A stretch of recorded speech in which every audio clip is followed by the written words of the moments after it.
Or which questions to respond to? All right. Yeah, Senator, the mic is there. One, two. Okay, good. 1, 2. I think the rationale that we are thinking about that we wanted to have different commissions that will look to specific topics. But now that is not possible because of the number of people who are part of this meeting. So we were thinking of holding joint commissions. Sure. Yeah, joint commissions to hold a particular conversation around these themes. So now the idea is trying to document as much as we can from conversation that will emerge from us as people. So the idea beyond, as students in class, we are trying to develop a particular type of information when we hold these meetings. To say, we have particular data that emerge from engagement that we have. This is what young people from different sectors of community are saying about a particular type of leadership they want. So we are trying to create a particular historical material that we will disseminate to leaders, disseminate to everyone. So now we are going to invite a chairperson of commissions to lead the first commission to discuss this issue. And then we're going to have another commission chair to take over to discuss a particular type of head, and we have another one. So, but all we want to do is that we want to make sure that we mobilize all information so that we can create, after this commission, after this program, we are going to write a comprehensive report on what has emerged here.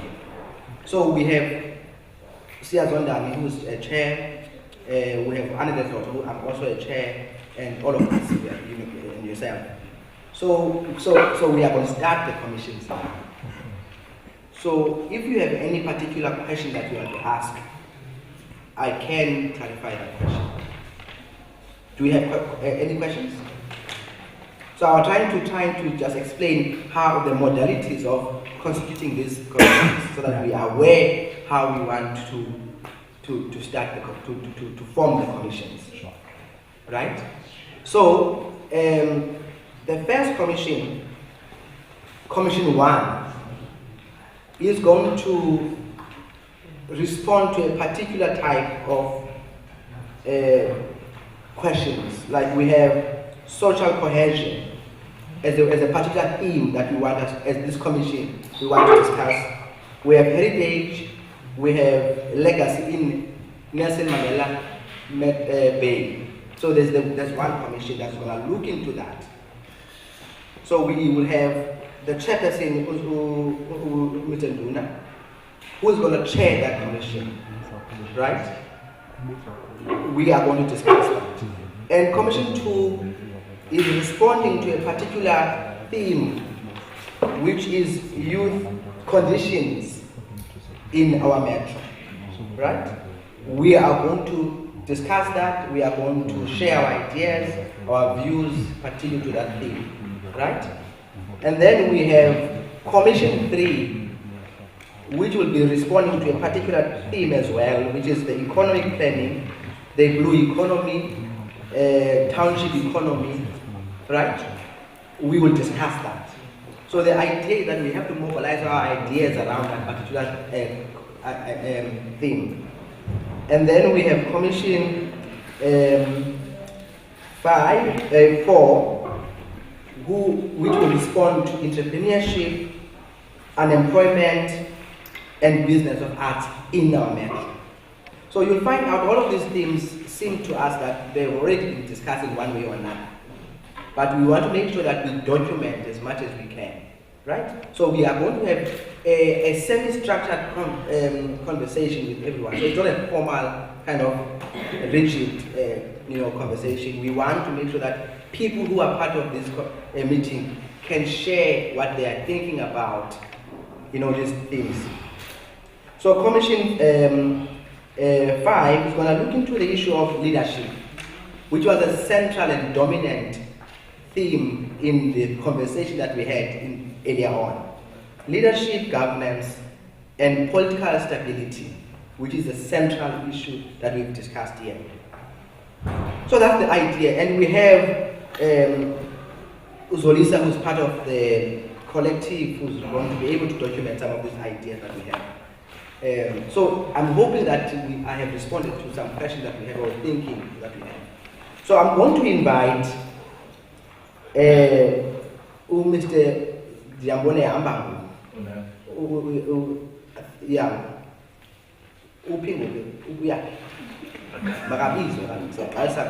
So Lisa, if there is anything that you want to add, you are coming.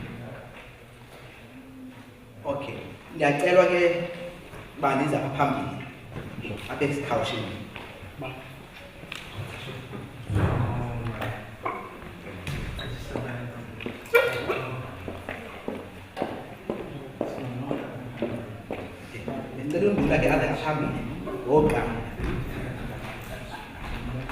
So that we just participate in the discussion and the ideas that you have, and then you talk. Yes.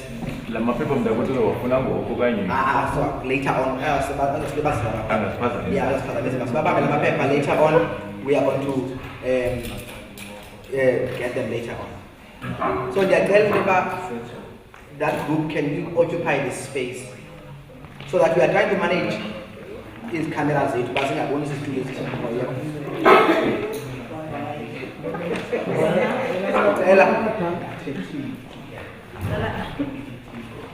listen, can you come and explain that here, please? No.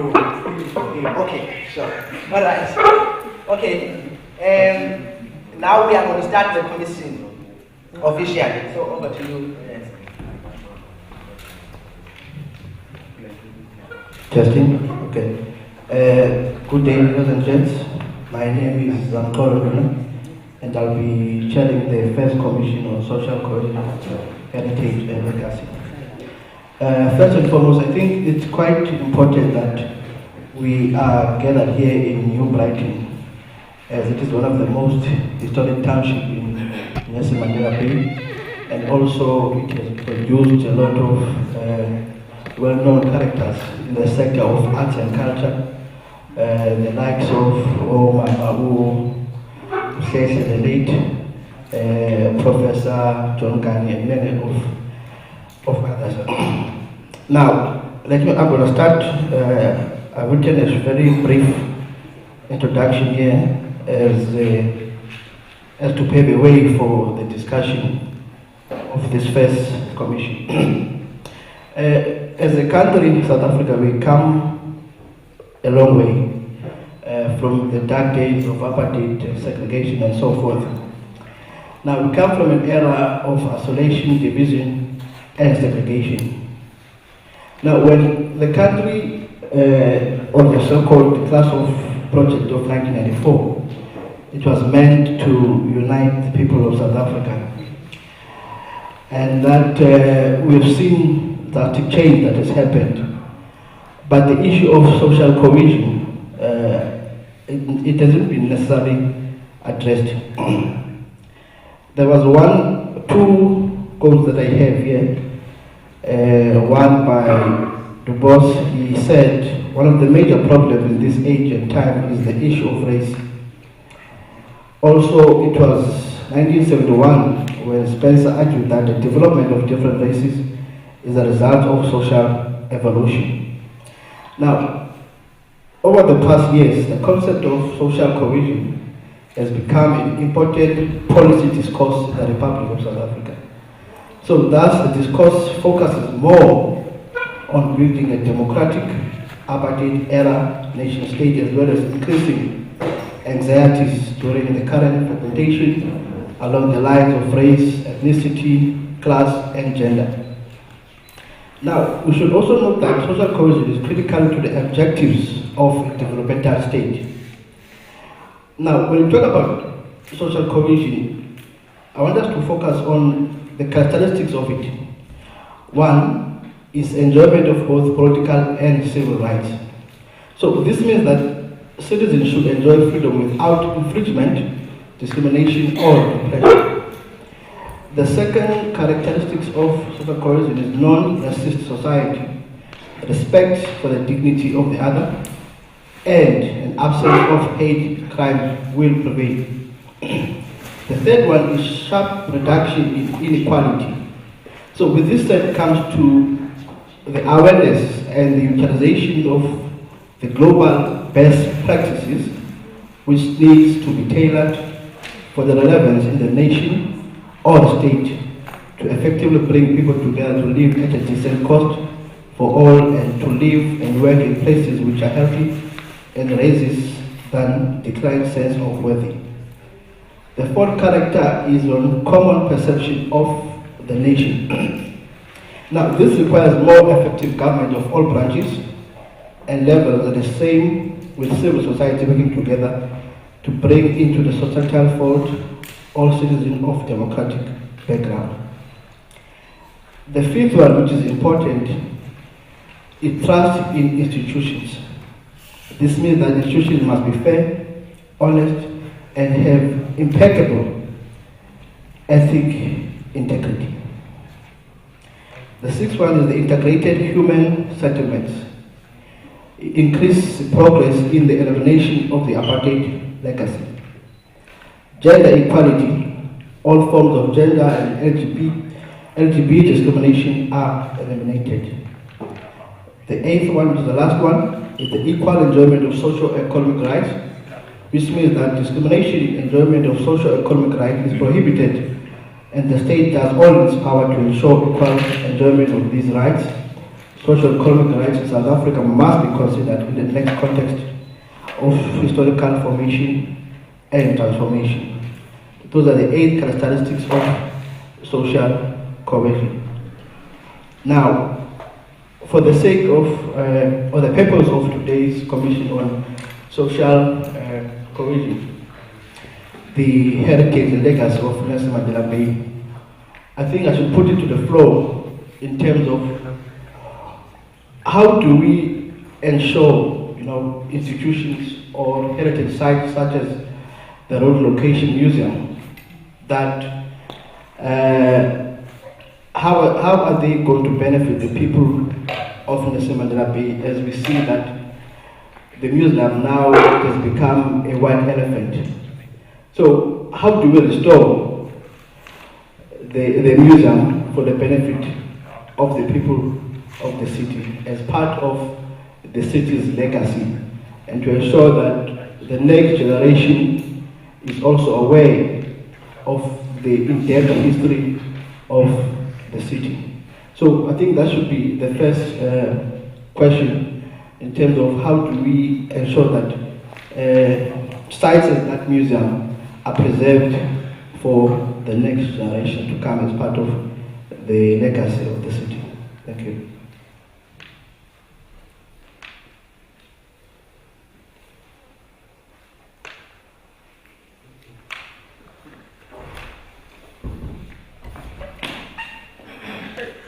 Is absent, but that question is posed to the floor. So if anybody has a question around that in terms of preserving the heritage site in the metro, but also ensuring that, in fact, looking at this one that we have here, the art center has not been operating for more than 6 months. How do we ensure that there are programs and value that is driven from these facilities? Because a lot of these facilities are built in our communities, and they just stay there, and if there's a political issue in the area, they become victims and they're closed. Do you have any questions, any comments around that issue?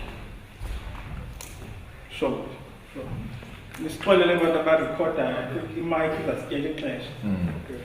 So if we can try, maybe bring some of the mics closer. But now let's project.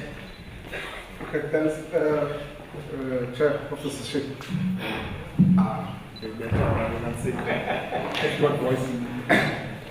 One, I think we should look at Kaita, okay. But internet. All right, okay, sorry. one, we should look at the social issues. Per Gawat 15, a relocation museum. I think I remember late 1990 or also 1999 or early 2000. If you see Pakwamama Zinc, now in Yopa, I don't think there was a proper consultation in the community. Let's start strong up. But the issue at hand, why now operating that negotiation because of social issues. There is poverty there is unemployment, there is crime, there is drugs. And abantu abahlala pha ngabazukulwane. Abantu that understands the area passed on. So if you check the leader of that program in terms of society,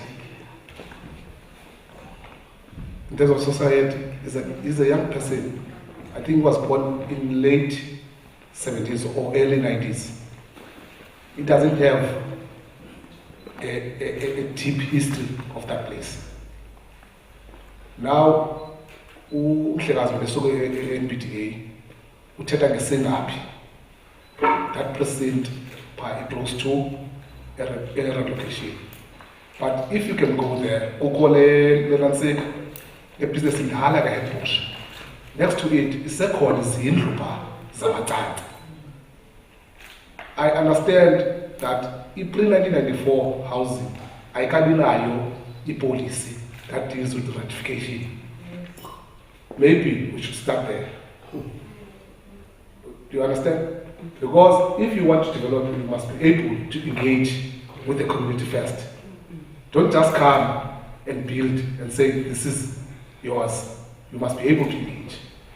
It is politically, it is also social. What there is there was. Thank you. Yeah. Okay, no. My name is Thandeka Shabalala. I'm from the African National Congress Youth League. I think for me, Zolisa, sorry. The first thing is that we need to bring back the spirit of communities owning these resource centers, these buildings, and seeing them as their own. This is not a building, a masipala. This is a center that was opened to assist the community. And this goes back to the fact that there is a lot of divestment in humanities. So because humanities and the arts are not seen as profitable organizations, then it means that they are not important. But that's how people lose a sense of who they are. Because they're not interacting with the history of the certain locations or communities they come from. They don't understand the importance of this in their lives, particularly, and when you ask them, it's like, okay, I'm unemployed, I'm hungry, I have a child. What is this center going to do to change my living conditions now? But these are the things that we should look at to say, okay, these centers, how many young people around this community can utilize this center as an art space? How many young people can actually utilize this space? What is the tourism body of the province doing in order to make sure that tourists move towards this location? When I came to PE in 2013, as part of our first year tour, we went to Red Location. I think 2 years later, when I was in the SRC, we were told that we can no longer go to the Red Location Museum because it has been closed down. Now, and it had a lot of issues around how the community was interacting with it. So I think on a local government basis, on a provincial and national department basis, and NGOs and NPOs are very important in bringing this conversation back into the space.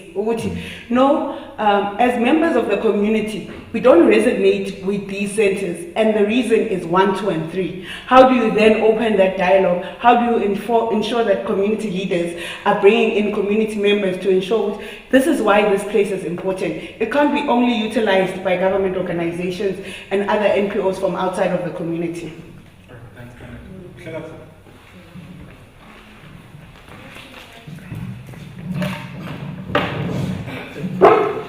Thank you, Program Director. I hope I'm going to make my 2 minutes. My name is Trevor Lowe from the Defenders of the People. I first want to start with the last sentiment they say about the housing. It is a disgrace in this Nelson Mandela that no government has the guts to build houses for our people. That is why you will see so many informal settlements mushrooming all over the city. Let me tell you why. It is because of the political parties in government doesn't have the guts to take on the provincial government and take back our competency to build houses. Now, for us to sit around here and making sure that people are mushrooming all over the city into informal settlements and be threatened by the government today, that is a crime on its own. I think it's important that when we go into government, my youngest mayor, we are going to change those policies. That policy of saying that human settlement is being taken away out of this Nelson Mandela, that must come back to this Nelson Mandela, because accreditation is a tool now. Why can't we build houses? And that is why our officials is doing nothing, and the mushrooming of all informal settlements is starting. I want to add also on what the leader is saying in terms of the rectification. A rectification was not being done because of rectification was there for houses. Rectification was there because there was no process plan to engage the community for those houses that we are going to build. Because why? There was criminal activities that's happening. That is why rectification came in and people's houses must be rebuilt because the houses was not built according to the blueprint of national. But that we need to look into. We need to look into our officials, we need to look into our government, because our people on the ground is suffering. Our people on the ground is building informal settlement for only because of the government hasn't had the guts to build houses. Now we are building our own informal settlement and forcing the government to service it. Let's go to the heritage. When I look at the red location and all the other heritage buildings right across the metro, it is true that the government of today will only look into the heritage places in the white areas. Let us be honest here, man. We must call a spade here. Because if you look at their heritage, they even protected Jan van Riebeeck and all those people that are sitting on horses there in Central. Hence, places like this is closed. Places in our locations are closed. Why? Because again, our political party that is ruling the government is only looking in their interest. And that is quite very sad. But coming 2021, the 1st of November, I hope the residents in this metro will make a decision by saying they will not allow political party to come and make promise to them, but political party that's going to change their lives. Thank you. All right. I want to request that people just stick to just 1 minute. Sorry. Yeah. One minute or 2 minutes, right? So that we make sure that everything is captured well. So maybe I want to just give 2 more people a particular type of response. If you have a young mayor, you want to talk. I need another mic, colleague, please. I need a mic to.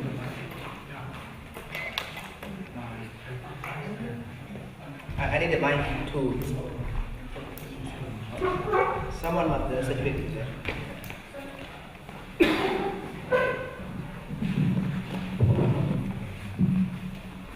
I think we must not request 1 minute all at a time. The chairperson, I did not know that there were so many elements to social cohesion. To me, it's always been a simple fact that we cannot coexist in a system that was built to separate us.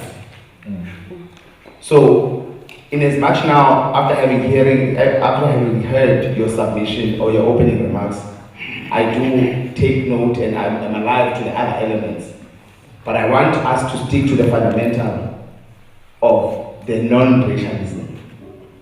Now, common understanding is that non-racialism refers to doing away of racial slurs, doing away of segregation and all those things. it's true, those things are away now. But what are we left with? We are left with a system that was built to benefit a few at the expense of the majority. So when fundraising refers to me in a racial slur, that thing in its own does not take away the food from my table. That thing on its own does not make me physically uncomfortable. But it's the systems that it reminds me of that make me upset.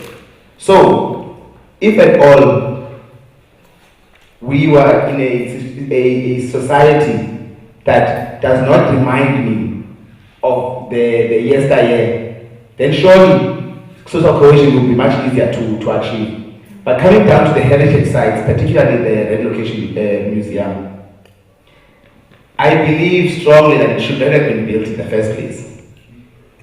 Let me tell you why. It is a constant reminder of the disparity that still exists in our society.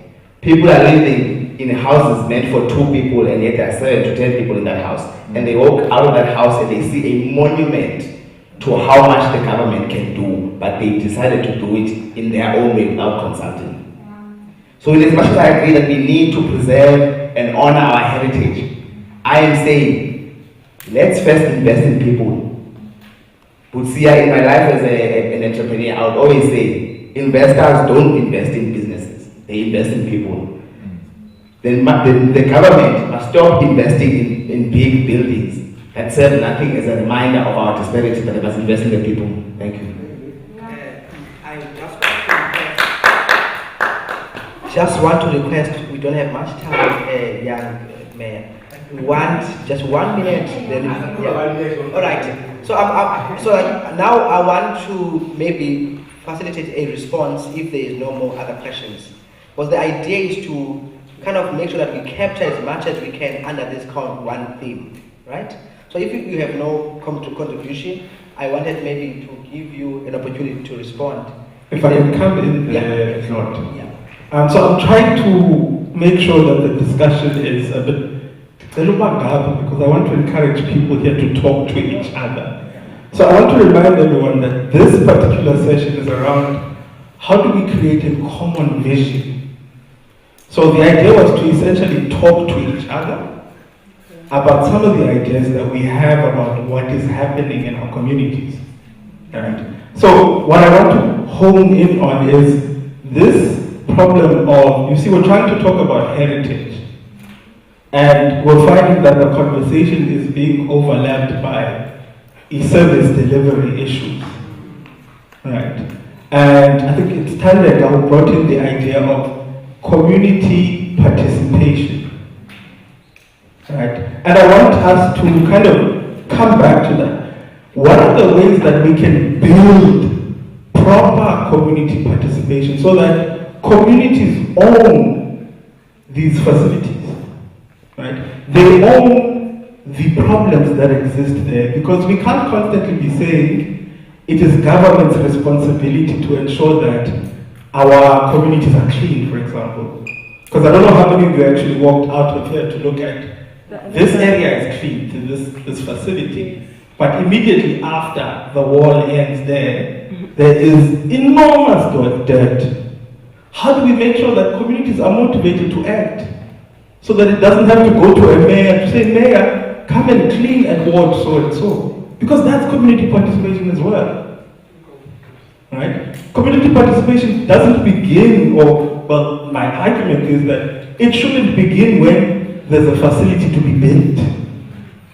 It should begin at, do we even have community? What do you guys think? We agree. I think I see a lot of hands. Yes. Which is good. You directly. Yeah, I think the first one is what is. Oh, thank you. Pardon me? Yeah.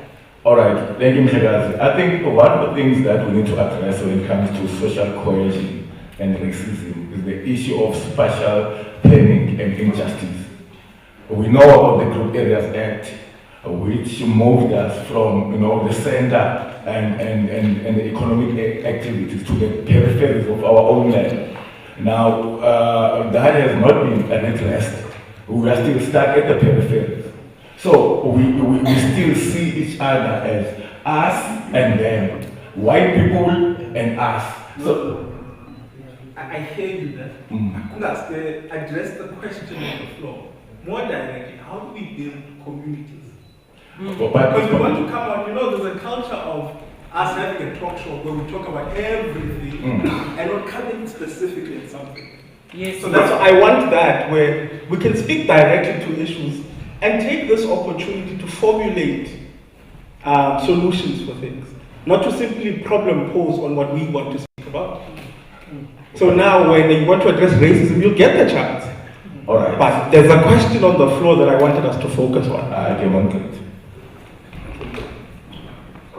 Thank you. In a conversation, you teach and learn and probably unlearn.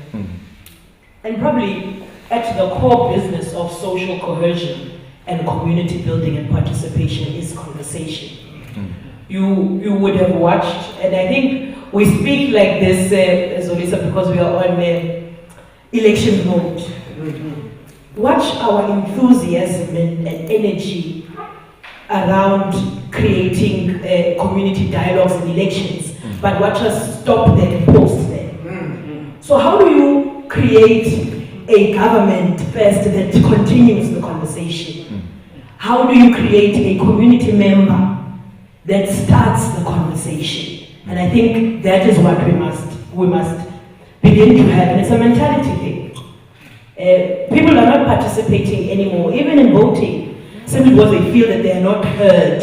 So it's going to be important that in our conversation we speak about creating these spaces where even the Tete I know that individual and I see that individual, and you see it by action. So maybe let's start off or kind of reignite the whole purpose of conversation in our communities. Election, someone is dead somewhere or someone's house is broken into.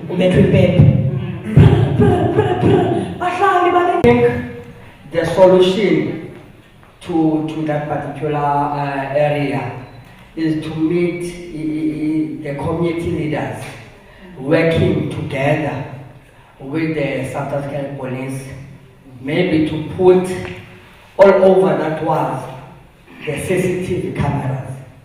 I think that will be the solution there, but to involve the community to all activities that you want that particular specific word. Thank you. Okay.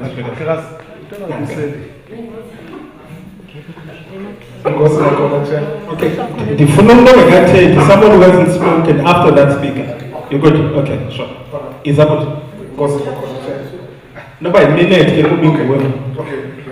I think where God was calculated, they are trying to understand, but in place, one out of community, or Sasakol, or one of our state committees. The communication is balance in clash. There was no big. There was a smooth communication. We asked about community maybe the class must go there. So infrastructure to do land. And what you're reminding me of is if you look at, for example, a community like Richmond Hill, although most affluent areas do it, they have community WhatsApp groups. And sometimes the black members of that community will have their own WhatsApp group, and then the white members will have their own, and then there's a collective one. And they have it there, especially with the white ones, hey, I'm seeing a weird car parked outside a house there. Can somebody call a security company to check what's going on? Right? But we can enforce that in our communities for the dumping issue. But what is absent in our communities is that there, especially where there is a special rating area, where they have security companies patrolling, there they call the security company to enforce this. But our communities, of course, can't afford those security companies. And also, I don't think communities have a relationship with the Metro Police, for instance, where they can then have a channel to say, Metro Police, we are seeing this thing, this is the culprit, please come now and stop them. So thanks, Budi, for raising the issue of infrastructure. Come through this. Okay. My name is Nandi Sombolweni. conclusion. Ndifuna ukuvumelana noThandeka noNokusipha la yobana this thing of heritage depends on us as the community. Uhulumende enze inzame for us to remember where we come from, thina singabantu. Because there are programs by the Department of Sports, Arts and Culture, because they are trying to remind us basisuka phina ngaphandle kokuba thina sizikhumbuze ukuba sisuka phina. It's us that have to take control of those heritage sites, to remind ourselves basisuka phi, and this is where we want to go as this community, or see like this culture. This is where we want to go. Thanks. All right, thanks. I want to bring it back to Chair, but come in, Mr. Fonte. You know, I'm not sure how many of us remember, but there was a time where Port Elizabeth was the cleanest city in the world. Not just in South Africa, it was the cleanest city in the world. And we held on that, I think, for about 3 or 4 consecutive years, until there was a change of leadership within the city.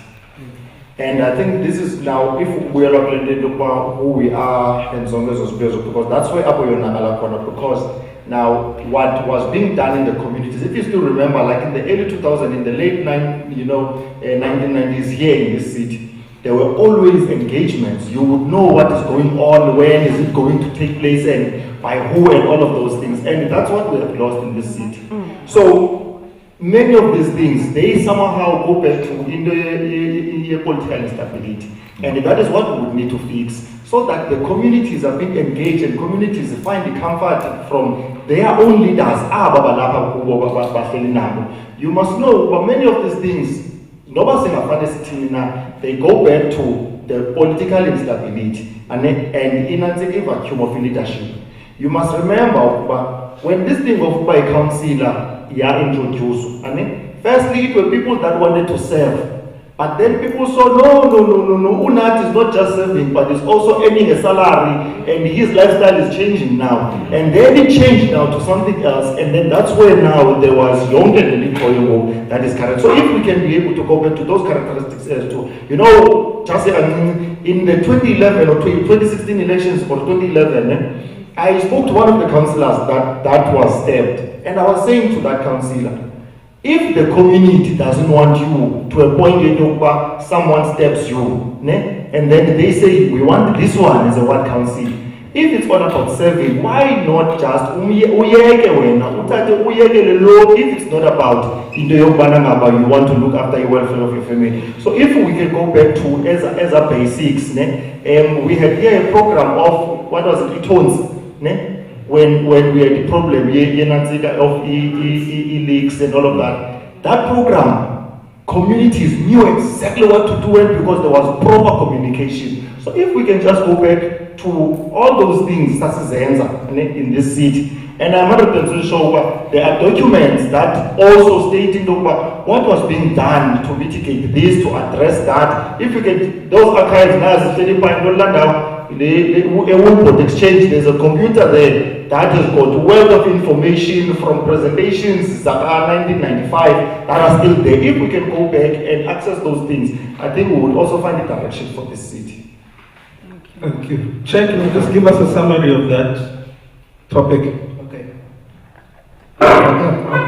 No, I think in short, colleagues, is that we've reached a point where we need to sit down and discuss the fact that where we are going, as it is the purpose of this session that we are having now, as the people of the city. Now, there are 3, I've identified 3 things or areas that require a coordinated attention in order for us to promote a nation formation and social cohesion. The first one, I think it has been the order of the day. We talk about the vision. Now, the first area is vision and its pursuit, is that pursuing a common vision, it requires a new form of civic mindedness and enhanced citizen activism. I think active citizen was also mentioned by Utandega when he spoke about the ownership of what we have in our communities. The second area is the area of the decent standard of living, whereby it is a genuine sense of belonging, which is fundamental to both nation formation and social cohesion. So, this will include the observation of the majority of the population into economic activity. The third area is building a common humanity and eliminating social barriers. I think this was also raised in the floor that we need to eliminate the social barriers, as Mr. Johnson touched on in our Group Act. Now, to conclude, I think Unoxi almost raised this before the commission started in our universities and so forth. I think we've got Nelson Mandela University here, an institution that could play an important role, in promoting social cohesion in the city. As we have seen during the 2015-2016 the fees must fall, the defaced of the so-called statues all around the country.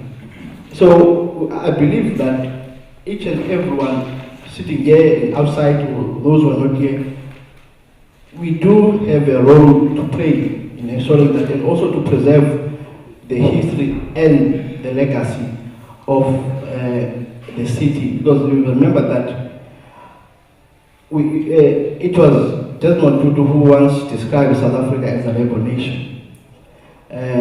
But it seems like we have not reached that point of being or practicing how to become a rainbow nation.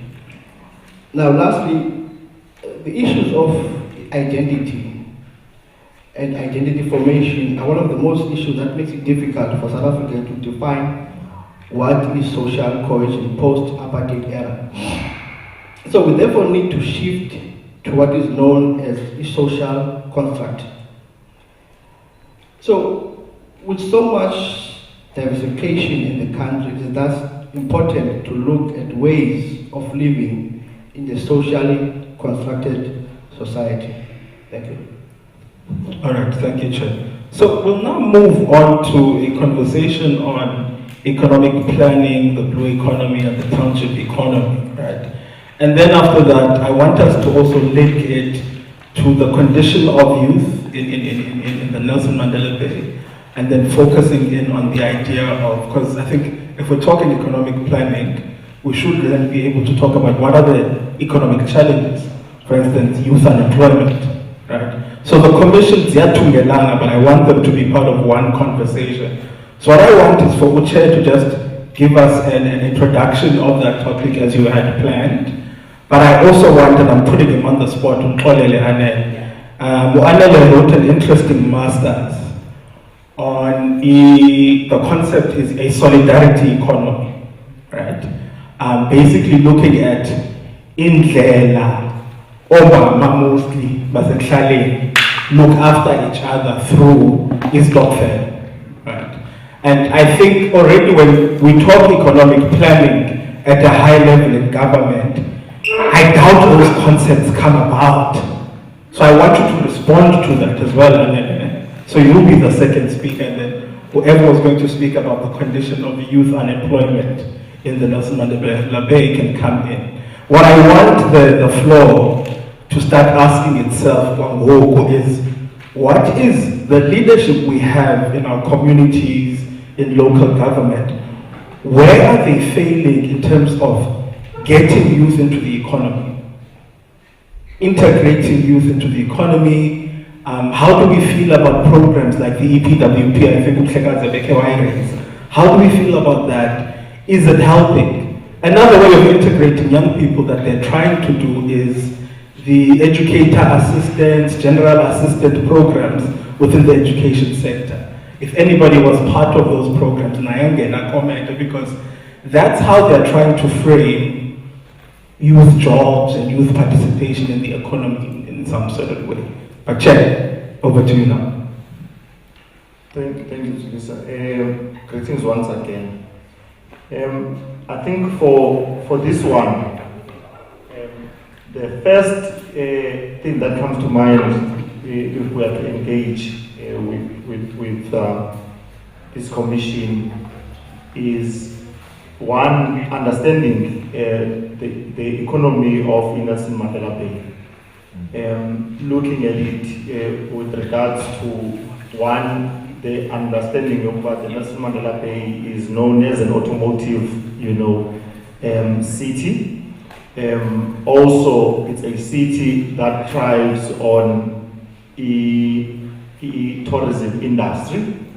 And also, it's a city that is also, when we talk of the automotive, we can even break it down to the industrialization of, the side of things and focusing and zooming in on manufacturing. And then also being a key city with regards to Indaba and logistics. So I would like us then to zoom into those as to how do we, try and collaborate and integrate all these key economic drivers of this particular, city for them to be able to position us in a way that this city can thrive economically and we can create more jobs and address the issues of unemployment. Yeah. Well, Zolisa, when I started thinking about my work around solidarity economy, I had this intuition about the structural arrangement of the economy, which is very oppressive to the black person in South Africa. So I wanted to think about a particular way of thinking about economy that is not linked to the formal arrangement of economy. So in other words, I wanted to look into what are the makings that what people are doing in the communities to make this term that I thought about, to make life, right? So abantu, there is no work, right? There is no work, and I am making again another prediction that in the future there will be no economy to base this idea of work. So in the future now, there will be no work, there will be no economy. In other words, there will be no work because of the neoliberal structural arrangement of the economy. So we needed. What do you mean by that? So, yeah. Break it down. Yeah. So what I mean is that we have an economic system, right? Where the economic system itself has particular ideas, right? Particular ideas that in order for a particular person to benefit to this economy, these are the packages that you must have. You have to have a particular type of skill set, right? Now, historically, Zolisa, if you map out the history of work in South Africa, abantu abamnyama were used as cheap labor. Right? Abantu, they were exported from their household to go and work in the mines, right? So there was this extraction of labor. So there's a Marxist term, this thing of taking people from their household and then they must go and work. Now, in the